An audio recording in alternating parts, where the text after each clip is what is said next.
Bapa di surga, kami ada di hadapan Tuhan pada saat ini. Kami tahu bahwa tidak ada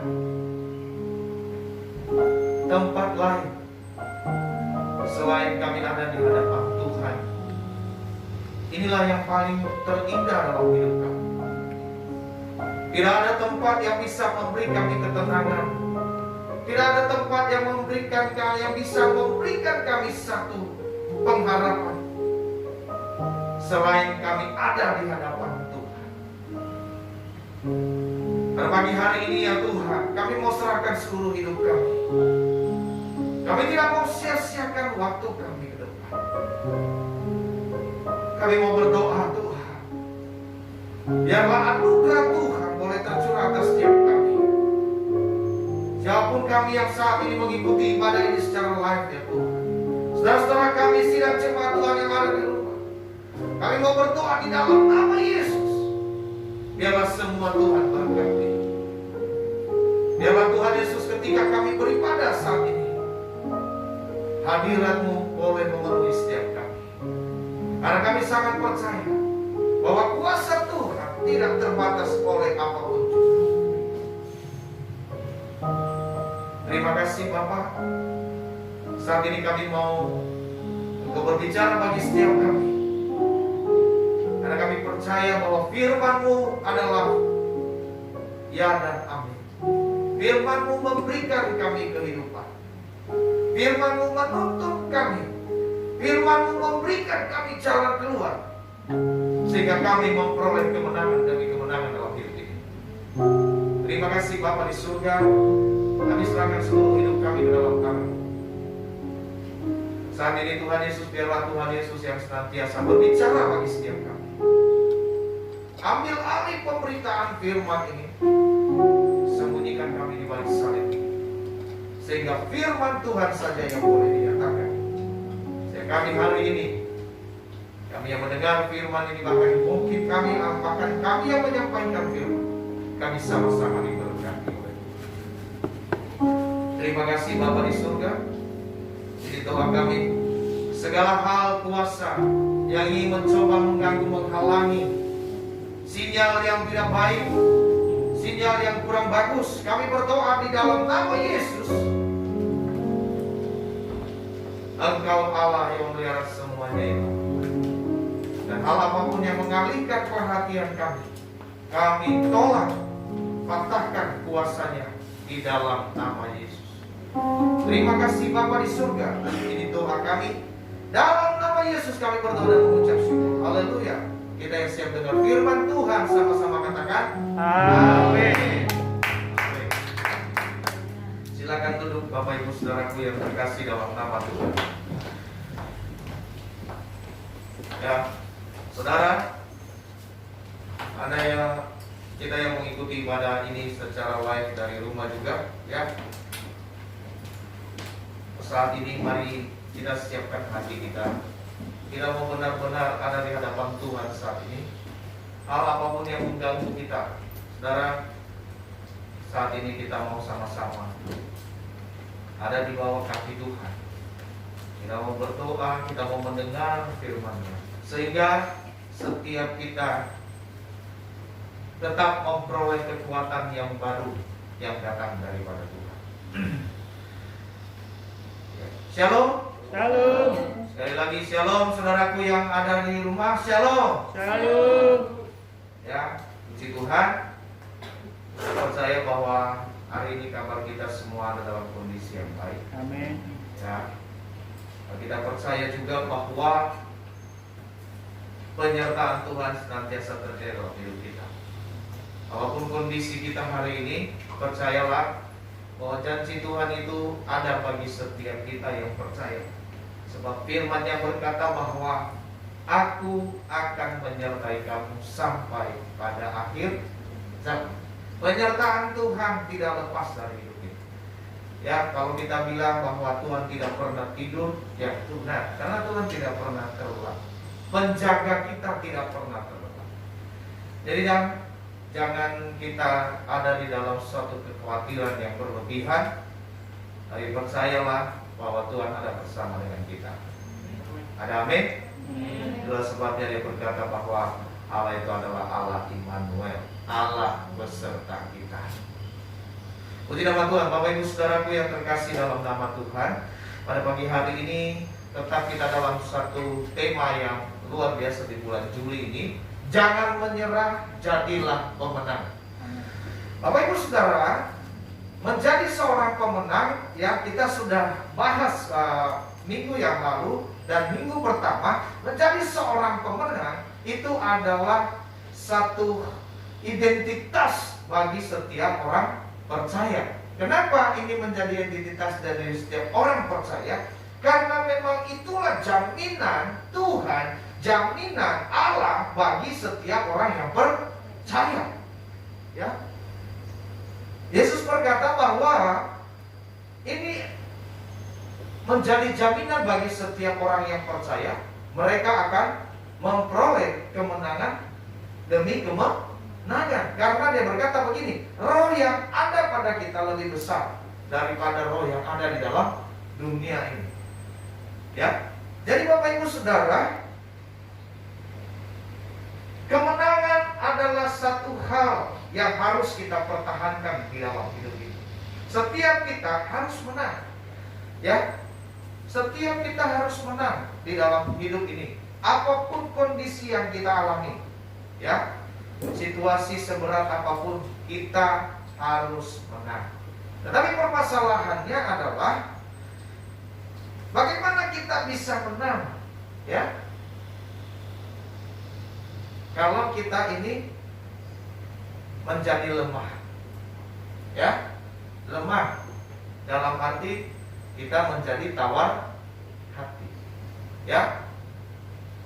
Jadi salah satu saudaraku yang membuat kita tidak menang itu adalah tawar hati, ya. Orang yang menang harusnya tidak tawar hati, ya. Tapi tawar hati ini bisa diakibatkan oleh karena rasa jenuh, bosan, udah bosan berdoa, ya, sudah jenuh, ya. Doanya udah gak dijawab-jawab, ya. Sakitnya belum sembuh-sembuh juga. Pergumulannya belum dijawab-jawab juga. Mungkin sudah berdoa 1 bulan, 1 tahun, ya, 5 tahun, 10 tahun, belum juga dijawab oleh Tuhan, ya. Saudaraku yang terkasih, akhirnya ini membuat kita menjadi tawar hati. Sehingga ketika orang katakan bahwa mari kita berdoa, seperti yang saya katakan waktu minggu lalu, ya kita sudah tidak, ya mungkin kita sudah tidak, kita tinggal setengah-setengah percaya. Karena dari dulu juga saya doa-doa terus kok, ya. Tapi sampai hari ini Tuhan masih belum jawab. Nah Bapak Ibu Saudara, ini yang menjadi tantangan buat setiap kita, bahwa tawar hati ini jangan sampai melekat di dalam kehidupan kita. Apa itu tawar hati? Ya, kalau di dalam kamus itu, di kamus bahasa Indonesia, tawar hati itu adalah, ya, orang yang sudah lelah istilahnya, jemu, ya, lalu kemudian itu dia sudah bosan, ya, kata artinya, ya. Jadi dia sudah tidak punya pengharapan, ya. Ini tawar hati, ya. Jadi kalaupun misalnya dia diberi sesuatu semangat, dia diberikan nasihat, sudah tidak bisa masuk karena dia sudah tawar, ya. Umumnya ini terjadi bagi kita, hati-hati bagi setiap orang yang percaya, secara khusus kita yang melayani Tuhan, ya. Kadang kita pelayanan, saudaraku, kalau kita berdoa, ya, kita alami sesuatu tapi Tuhan tidak jawab. Terkadang kita bisa berbalik, ya. Banyak orang tinggalkan Tuhan karena tawar hati, ya. Banyak orang menjadi musuh daripada Kristus karena tawar hati, ya. Dia tinggalkan imannya, ya, karena apa? Disebabkan karena tawar hati. Oleh sebab itu, mari sebagai pemenang kita harus hindari ini. Kita harus waspada terhadap yang namanya tawar hati. Ini yang perlu kita pelajari pada hari ini. Nah, saudara, firman Tuhan katakan di dalam Amsal 10 ayat 24, Amsal 24 ayat 10 terbalik. Ya. Jika engkau tawar hati pada masa kesesakan, kecillah kekuatan. Ya. Jika engkau tawar hati di saat engkau sulit, maka selesai. Jika engkau tawar hati ketika engkau menghadapi masalah, maka selesai. Artinya apa? Tidak ada jalan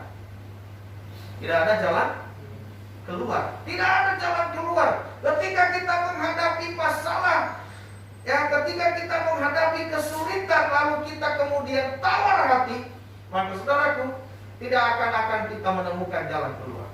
Ya.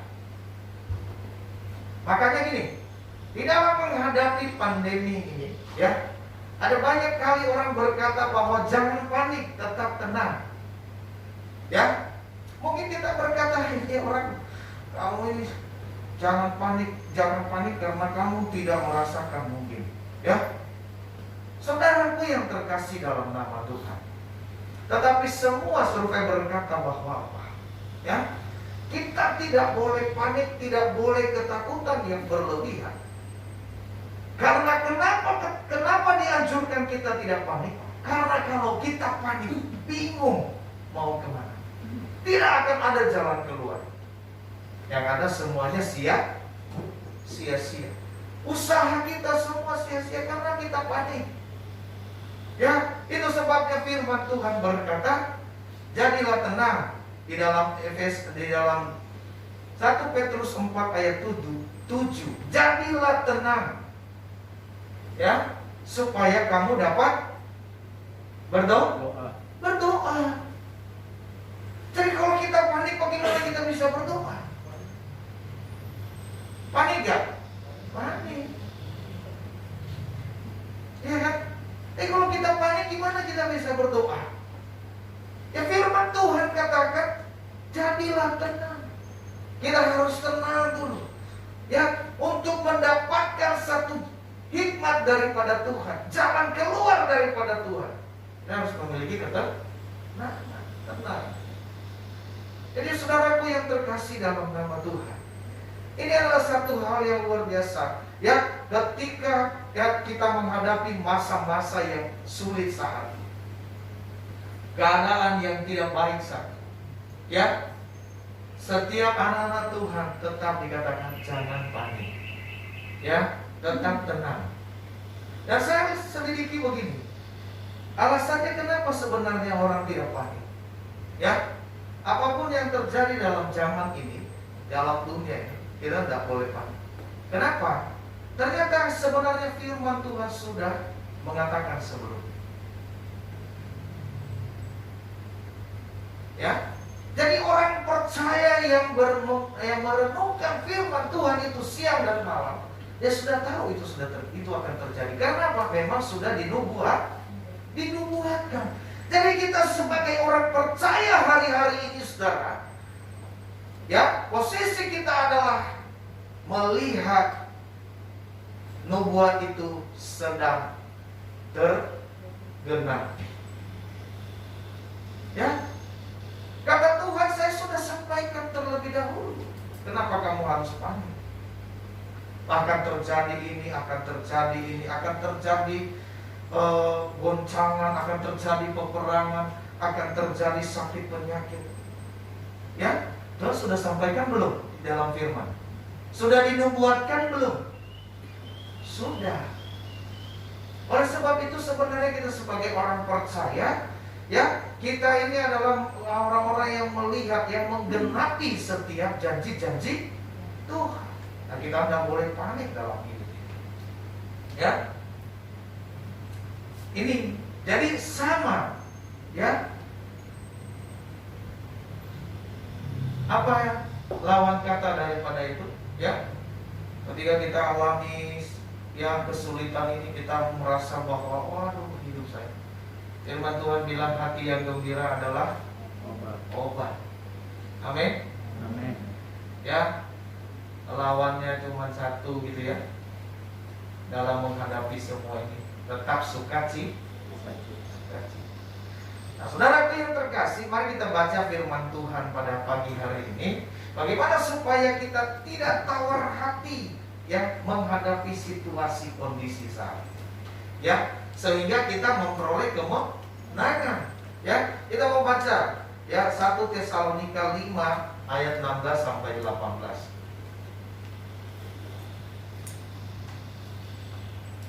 Sudah dapat? Belum ya?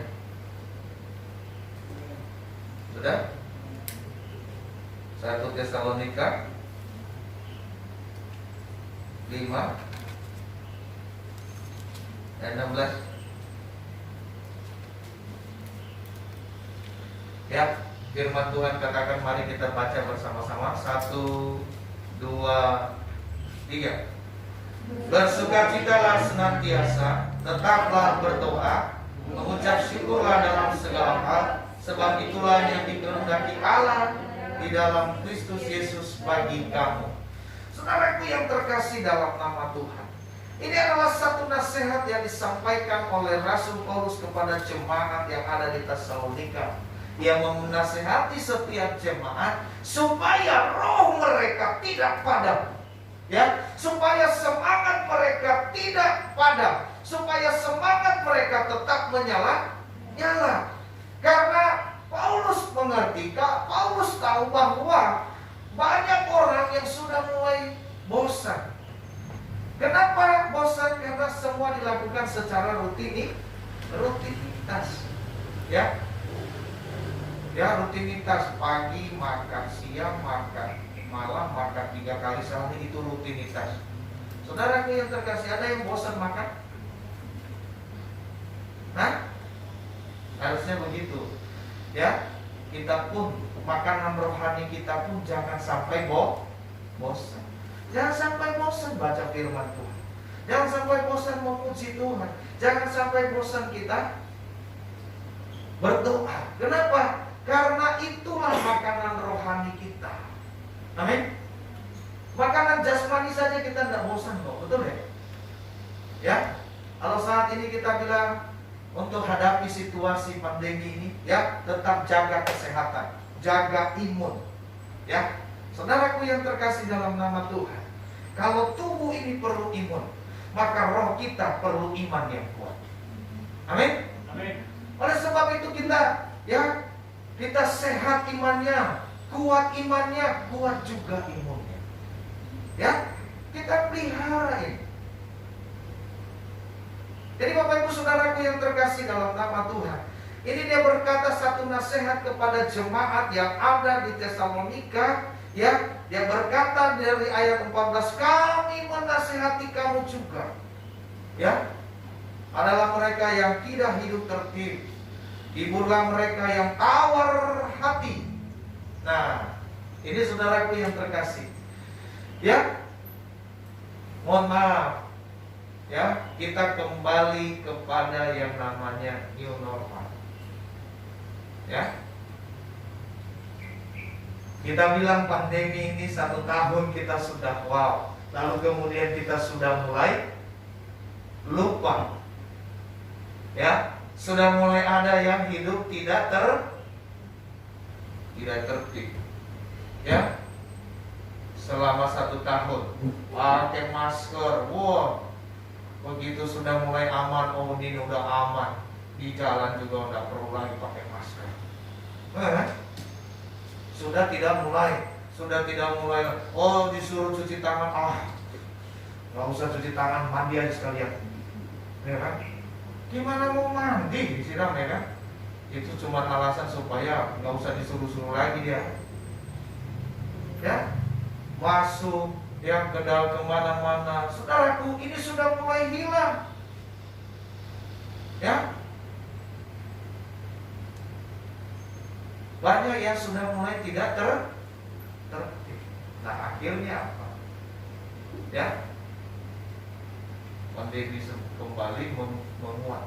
Wah, ya, itu yang saya katakan kemarin waktu hari di minggu pertama. Ya, sekarang kita buru-buru semua. Ya, sekarang nggak orang tua, anak-anak dewasa masker keluar. Ya, jadi saudaraku yang terkasih, kita harus lebih tertib. Ini yang Paulus sampaikan kepada jemaat di Tesalonika. Oleh sebab itu, pada pagi hari ini kita mau belajar kebenaran firman Tuhan. Ya, dikatakan bahwa supaya kita jangan tawar hati. Saudara, yang harus kita lakukan adalah pertama, tetap sukacita. Tidak ada lain. Ya, tetap sukacita. Di dalam Filipi 4 dikatakan bersukacitalah senantiasa dalam Tuhan. Sekali lagi kukatakan bersukacitalah. Artinya apa? Sukacita, hati senang, hati gembira. Ini adalah hal yang paling utama di dalam Tuhan. Tuhan tidak ingin kita, Tuhan tidak mau melihat kita ini bersukacitalah senantiasa. Saudaraku, kalau dikatakan bersukacitalah senantiasa, artinya saudara, Anda tidak hanya bersukacita ketika ada momen tertentu. Kita tidak bersukacita karena hari ini kita ulang tahun, besok karena enggak ulang tahun kembali loyo. Kita tidak bersukacita karena kita bersukacita hari ini karena kita dapat hadiah, besok karena enggak dapat hadiah loyo. Tidak. Senantiasa artinya selalu bersukacita. Dalam setiap kondisi keadaan, pelihara sukacita. Jangan sampai hilang. Mau gitu kita sakit, mau gitu kita punya masalah, mau kita punya beban yang berat, saudaraku, sukacita ini tetap harus terjadi.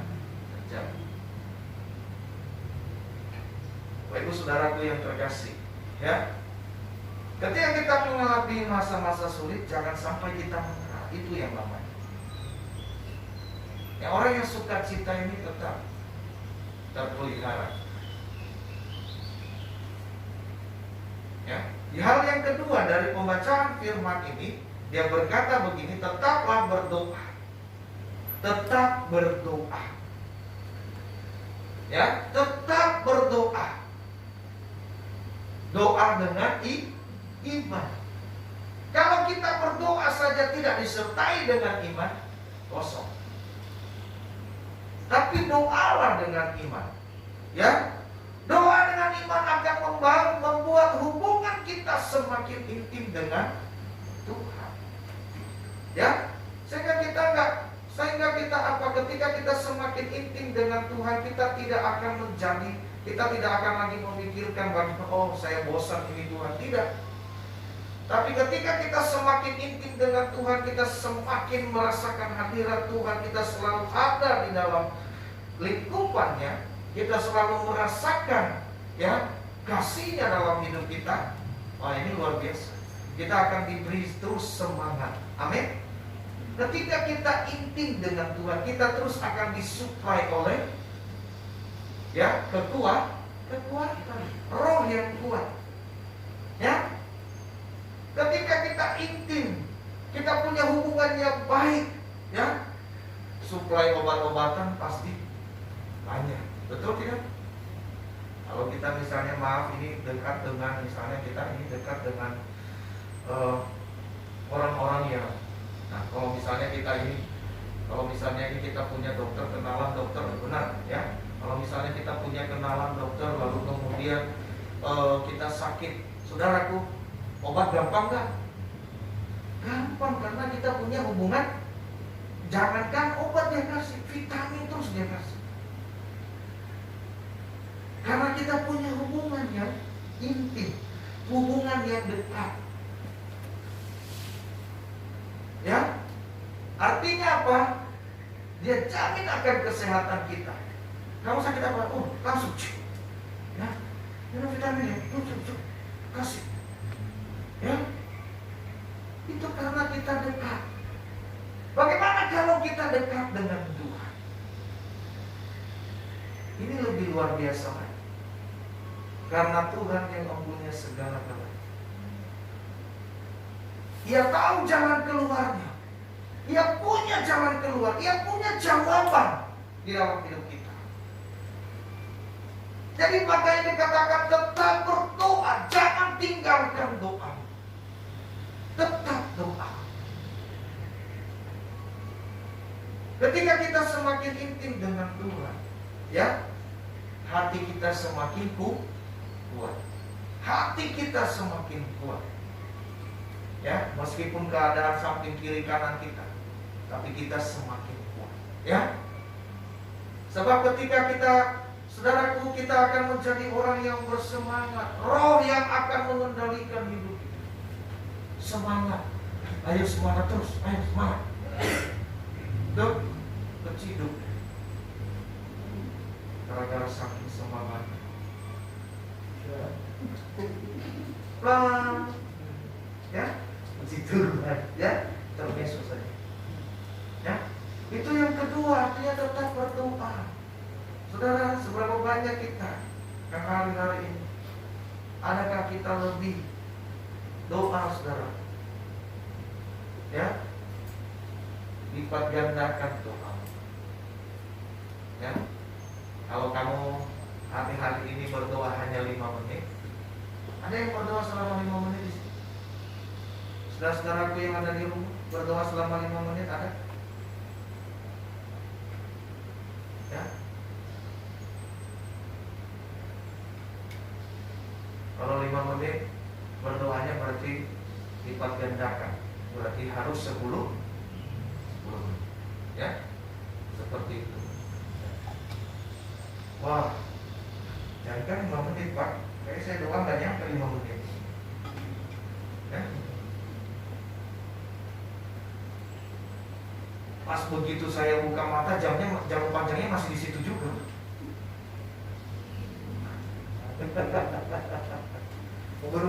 belum pindah-pindah, ya kan? Berarti nggak sampai 1 menit dong, kan? Ya, saudara yang terkasih, ini yang luar biasa dalam hidup kita. Firman Tuhan hari ini mengajarkan kita untuk menjadi pemenang itu kita harus buang yang namanya tawar. Ya, menjaga supaya kita tetap tidak tawar hati, saudara. Ya, tetap sukacita. Kedua, tetap berdoa. Dan yang ketiga, saya percaya, saudaraku, ya, di firman Tuhan ini katakan apa yang Tuhan kehendaki dalam hidup kita, apa yang Tuhan inginkan di dalam hidupku untuk kita lakukan di dalam hidup ini. Terakhir, yang ketiga yang Tuhan mau dalam hidup kita adalah kita tetap mengucap. Ini yang Tuhan mau. Ya, dia berkata begini, bersukacitalah senantiasa, tetaplah berdoa, mengucap syukurlah dalam segala hal. 3 ini, saudara, ini yang Tuhan mau dalam hidup kita sebagai orang percaya untuk kita lakukan, supaya engkau tidak tawar hati. Selalu mengucap syukur. Ya, karena Bapak Ibu saudaraku yang terkasih, saudara, setahun yang lalu istri saya sakit. Beberapa bulan, ya, kita berdoa terus, ya, supaya sembuh. Bapak Ibu saudara, dan selama kita berdoa supaya dia sembuh, ya, tidak ada jawaban. Ya, lalu kami ubah doa. Kita berdoa, Tuhan, kami mengucap syukur atas sakit yang Tuhan beri. Kami percaya Tuhan punya kuasa. Bapak Ibu saudara, ketika mengucap syukur, kita mengucap syukur dengan tulus, bukan dengan kata-kata. Kadang-kadang orang hanya dengan kata-kata. Mengucap syukur, ya bersyukurlah, tapi dalam hatinya apa? Kan gitu. Mengucap syukur dengan hati yang tulus, akhirnya puji Tuhan. Ya, istri saya sembuh. Ya. Jadi saat ini ketika kami hadapi masalah, kami katakan Tuhan, kami bersyukur untuk setiap masalah ini. Kami bersyukur untuk setiap kemarin dia sakit, kami bersyukur. Saya puji Tuhan, pemulihan terus terjadi. Amin. Ketika masa-masa sulit terjadi, kami tetap mengucap syukur. Sebab inilah yang Tuhan inginkan dalam hidup kita, supaya kita tidak kalah dalam hidup. Kita mau berserah kepada Tuhan, kita yakin ketika kita mengucap syukur, ini adalah menunjukkan keyakinan kita bahwa Tuhan berdaulat atas hidup kita. Jadi kita mau bersyukur apa yang terjadi, karena semua tidak akan terjadi tanpa seizin Tuhan. Yang setuju katakan amin. Amin. Oleh sebab itu Bapak Ibu Saudaraku yang terkasih, pada pagi hari ini mari kita mau datang kepada Tuhan. Ya, kita mau lebih, kita mau menjadi pemenang. Jangan kita menjadi orang yang tawar Hati. Saya ingatkan sekali lagi bahwa jangan tawar hati. Jangan sampai kita menjadi tawar hati. Karena tawar hati ini akan berakibat, ya, selanjutnya ketika dia tawar hati akan terjadi yang namanya frustasi, stres berat, ya, yang akhirnya menjadi apa? Ya, setengah satu, ya, setengah satu, ya. Jangan sampai hal ini terjadi dalam hidup kita. Jangan kita tawar hati. Bagaimana kita menjaga supaya kita tetap tidak tawar hati? Saudara, ya, tetaplah suka cita. Ya, yang kedua adalah tetaplah berdoa dengan iman. Berdoa dengan iman. Jaga hubungan kita dengan Tuhan senantiasa. Lalu kemudian apa? Tetaplah bersyukur. Ya, karena kita percaya bahwa di balik semua ini, ketika kita melakukan apa yang Tuhan inginkan ini, dan ini terjadi dalam hidup kita, benar dengan tulus kita lakukan, maka kemenangan, pemulihan akan terjadi dalam hidup kita. Jalan keluar akan terjadi. Puji nama Tuhan. Itu saja kebenaran firman Tuhan kita pada pagi hari ini. Biarlah kita semua boleh diberkati oleh Tuhan. Haleluya.